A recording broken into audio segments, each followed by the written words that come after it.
चल पड़े हो मेरे अंदर कमियां निकालने के लिए। मैंने भी उस कमियों को स्वीकार कर लिया और टूट गया और बिखर गया।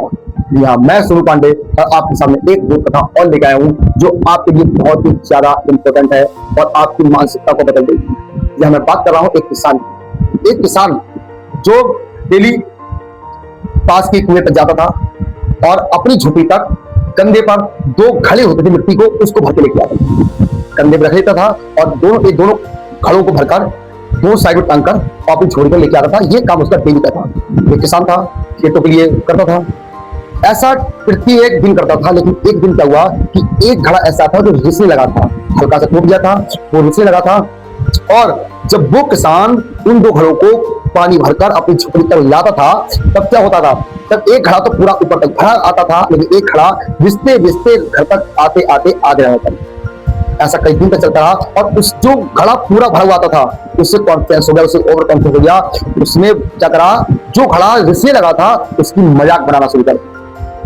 उससे वो कहता था कि तुम्हें शर्म आनी चाहिए, एक किसान जो इतनी मेहनत से अनाज पैदा करता है, तुम उसको 1% की खुशी दे सकते हो। मुझे देखो, मैं जाता हूँ, पानी भरता किसान मुझे, और मैं उसकी झोपड़ी तक जाता हूँ और एक तुम देखो कि पानी तो भरता किसान पूरी घर जाते जाते आधा हो जाता है। तो जब किसान आए तो एक जो पूरा भरा हुआ खड़ा था वो आधे खड़े वाले को डेली क्या करता था, उसको जलील करता था, उसकी बेइज्जती करता था। जब ये उस घड़े को बर्दाश्त नहीं हुआ, जो टूटा हुआ घड़ा था, तो एक दिन वो किसान से बोला कि मुझे अब छोड़ दीजिए। किसान से बोला कि मालिक, आपने मेरे साथ बहुत कुछ किया, लेकिन मैं आपकी मेहनत को देखता हूं, मैं शर्मिंदा होता हूं, लेकिन आप जिस लिए मुझे लेके जाते हैं, मैं उसके तक खड़ा नहीं तोड़ रहा हूं। आप पानी भर के लेके आते हैं मेहनत से और मैं घर तक आता हूं और घर तक आते आते मैं आधा जाता हूं, मैं तो आपके किसी काम का नहीं रहा। तब किसान कहता है, कैसी बात करो, ऐसा कभी चिंता ना करो। खड़ा तब भी कहता नहीं, मुझे बुरा लग रहा है, मैं आपसे दूर जाऊंगा तो मुझे सच में बहुत बुरा लगेगा, लेकिन मुझे आपका दर्द नहीं दिख रहा था, मैं आपके साथ गलत नहीं कर सकता। तब किसान कहता है, ठीक है, मन शांत रखो, कल मेरे साथ चलो। कल जब चलोगे तो रास्ते में बहुत सारे सुंदर सुंदर फूल दिखाई देंगे, उन फूलों को देखना है, हम कल आके बात करते हैं। किसान फिर अगले दिन गया, पानी भरा और आया, और जो टूटा घड़ा था उसने देखा कि दोनों तरफ फूल थे, बहुत सुंदर सुंदर फूल। उसका एकदम दिमाग कैसा हो गया, हंसता हुआ दिमाग हो गया, बढ़िया दिमाग हो गया, लेकिन उसके मन एकदम अति सुंदर, मतलब मन बहुत सुंदर हो गया, बहुत खुश हो गया टूटा घड़ा, क्योंकि उन फूलों से इतना अच्छा उसको उम्मीद मिल रहा था। जब किसान घर आया तो किसान ने घड़े से पूछा जो टूटा हुआ था कि अब बताओ आज आपको कैसा लगा। टूटा घड़ा कहता है कि साहब मुझे आज तो बहुत अच्छा लगा, लेकिन ये बात मैं अभी कहता हूँ कि मैं किसी को मैं कुछ नहीं कर सकता, मैं आपके साथ क्या कर रहा हूँ।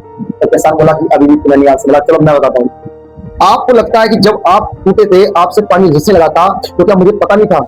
मुझे उसी दिन पता लग गया था, लेकिन फिर मैंने क्या करा, मैंने फूलों के बीज लाकर मैंने उसी रास्ते बिछा दिए जिस रास्ते से मैं तुमको लेके आता था।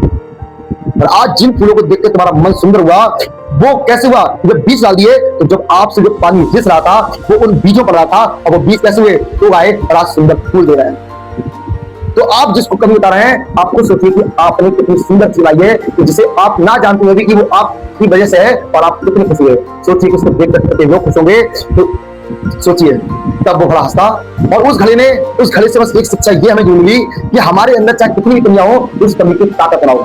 तो किसान ने उस टूटी हुई घड़े की ताकत बनाई। हम टूट चाहे कितना भी जाए, फर्क नहीं पड़ता, बस जो भी हमारी कमजोरी है, जो भी हमारी कमियां है, उस कमियों को अपनी ताकत में बनाओ। अब इस कहानी से आपको शिक्षा मिलती है, आपको अच्छी लगती है, जो जितने भी आपके फोटो ग्रुप है सबको शेयर कर दो, और एक बार वीडियो को लाइक, शेयर और सब्सक्राइब कर दो।